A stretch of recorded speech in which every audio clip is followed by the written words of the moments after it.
Hello everyone, welcome to Chapter 4, Lesson 1. And after scanning the lesson, some things we'll be doing is estimate,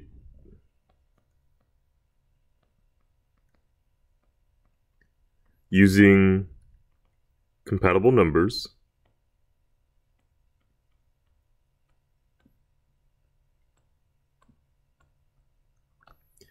and we'll also be estimating. So estimate by rounding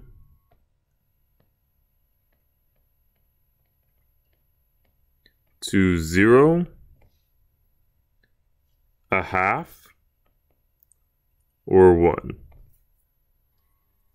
So we're going to take a look at the real world link. It says a wildlife preserve has 16 tigers, about a third of which are male. The tiger are represented by the counters below. Can you separate the counters into 3 equal groups? Explain. Well, let's find out. If we have 16, we can divide them into 3 equal groups. The closest we can get is 5 in each group. And if we get 5 in each group, we have 1 left over. So we're going to say no, because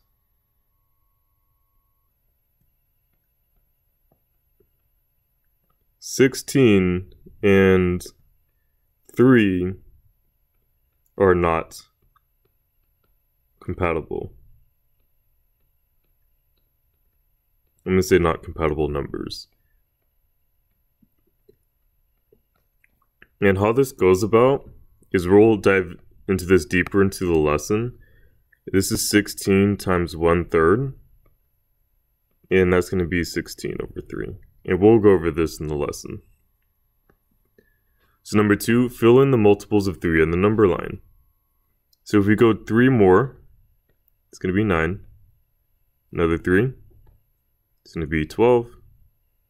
Another 3, it's going to be 15. And the last 3 is going to be 18.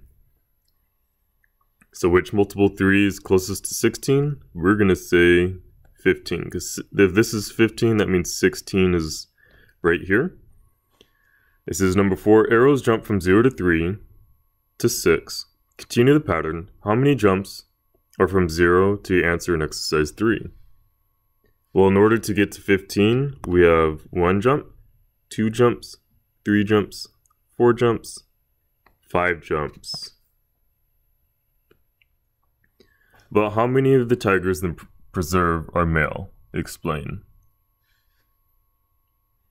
Well, if 1/3 of them are male, so if I take a third, so that's one of the boxes, 1 out of 3.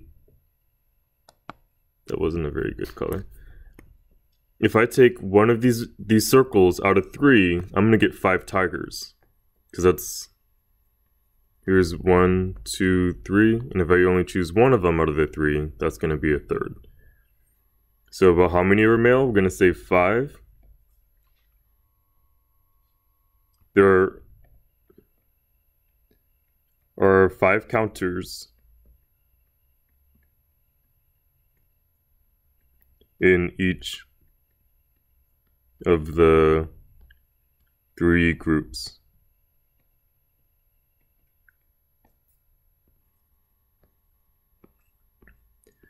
Alright, so first we're going to estimate by using compatible numbers.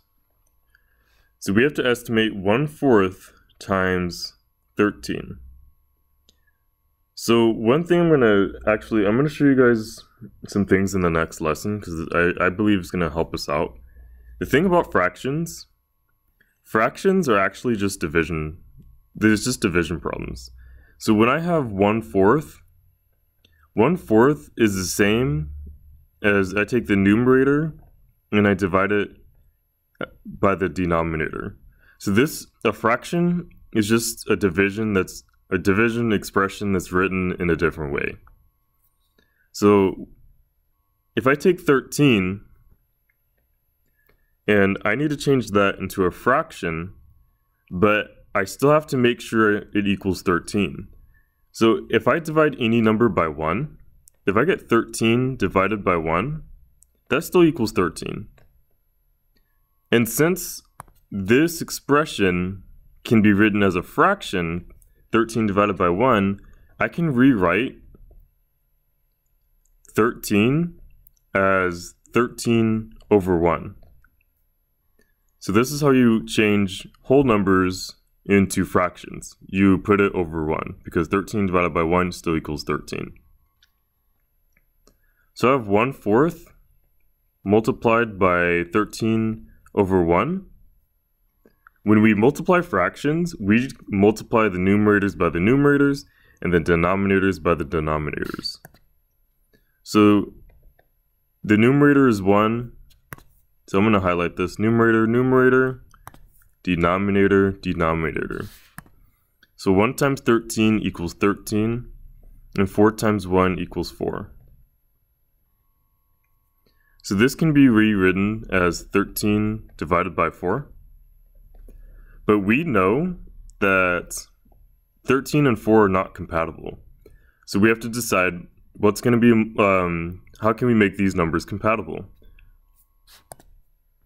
Well, if we change 13 and we estimate it to 12 divided by 4, we know these two numbers are compatible, and that's going to equal 3.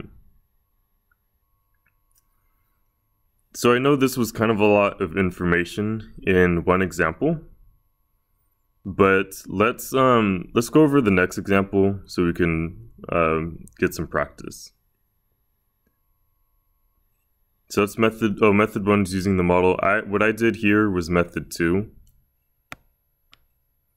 Using a model, you just take 13. It says find a multiple of 4 close to 13. We said 12. And then we have 12 and 4 groups of 3. But number 2, so we're going to estimate 2/5 of 11. So I can rewrite this as 2/5 multiplied by 11 over 1, because I'm changing the 11 to a fraction. So we multiplied numerators with the numerators, and we multiplied the denominators with the denominators. So this is going to be 22 over 5. And some close numbers between this compatible with 5. So I'm going to rewrite this, 22 divided by 5. So we have 5, 10, 15, 20, 25. So 22 is closer to 20 than it is to 25. So we're going to get about 4.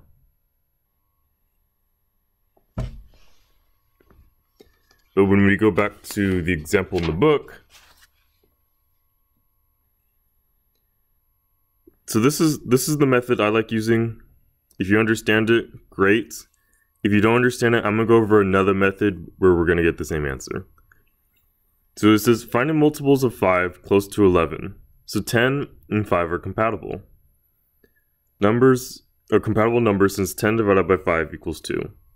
So I can change this into 5 equal groups. We're going to get 2 each time. So so it says 1/5 times 11 equals 1/5 times 10. That equals 2. So if 1/5 of 10 is 2, then 2/5 of 10 is 2 times 2, or 4. So 2/5 times 11 is about 4. In my opinion, this is kind of a lot of work. That's why I chose my method, just multiplying fractions with whole numbers. But go ahead and try A, B, and C. So go ahead and pause the video, and when you're ready, you'll see the answers. Okay, so I'm going to show you guys what I got. For A, I have 1 times 16 equals 16, 5 times 1 equals 5. So our compatible numbers, we're going to go with 15 over 5. That's the same as 15 divided by 5, and that equals 3. Now in B, there's actually a new method. So if you look back at A, we changed the compatible numbers after we multiplied. So this is the method that we're used to. we changed the compatible numbers after we multiplied. So I know 65 and 6 are not compatible, but I know 66 and 6 are compatible. So I did 5 times 13 equals 65, 6 times 1 equals 6. And I estimated to 66 over 6. So that's 66 divided by 6 equals 11. But there's actually another method. The other method is changing the compatible number before you multiply. So what the numbers you want to look for is you want to look at the denominator and the whole number. If you make them compatible beforehand, this is still okay. So 13 and 6 are not compatible. But if I change 13 to 12, 12 and 6 are compatible. So the other method is changing this to 12 before you multiply, changing that 13 to 12. So I'm going to make a little note. We changed the 13 to a 12. 5 times 12 equals 60. 6 times 1 equals 6. So we get 10. I'll accept any answer, but I know the book answer is 10. So it really depends on your teacher. If you want to do the compatible numbers before you multiply or after you multiply. So for C, I changed my compatible numbers before I multiplied. I know 4 and 23 are not compatible. So a number that is compatible with 4 and 23, I'm going to change this to 24. So I'm going to go ahead and say I changed my 23 to a 24. So 3 times 24 equals 72. 4 times 1 equals 4. 72 divided by 4 is going to equal 18. So that's the first half of the lesson. Now we're going to be estimating by rounding to 0, 1/2, or 1. So we just kind of have to make sure, don't make this too difficult. This one, it can be easy, but it can also be difficult the way you look at it. So example 3, we have to estimate 1/3 times 7/9. So on a number line, I have 1/3 here, and I have 7/9 here. So I have to decide, is 1/3, is it closer to 0, or is it closer to 1/2? We are going to say it is closer to 1/2. So we're going to change the 1/3. We're going to estimate that to 1/2. And the 7/9, is that closer to 1/2 or is that closer to 1? And we're going to say it is closer to 1. So the second half of this chapter is rounding to 0, 1/2, or 1. Only those three numbers.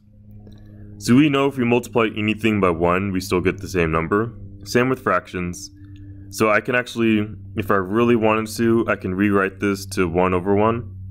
So 1 times 1 equals 1. 2 times 1 equals 1/2. So we still get 1/2. So just to recap, 1/3 is closer to 1/2. 7/9 is closer to 1. The three numbers we're looking at is 0. We're estimating to 0, 1/2, and 1. So we're going to look at example 4. We have 1/9 times 4/5.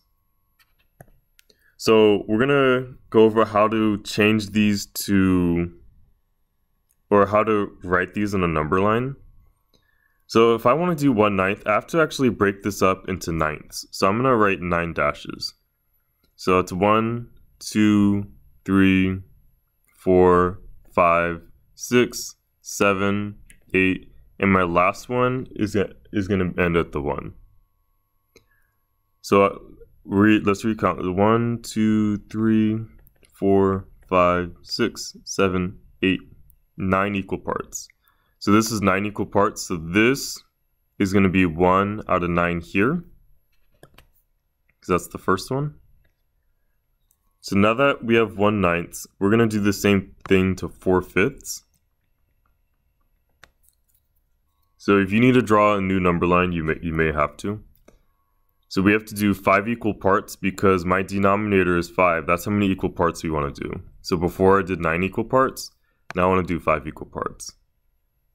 So 1, 2, 3, 4, 5. So I got 1, 2, 3, 4, 5. So now that I have 5 equal parts, I want my fourth one. So 1, 2, 3, 4. So right here is going to be 4/5.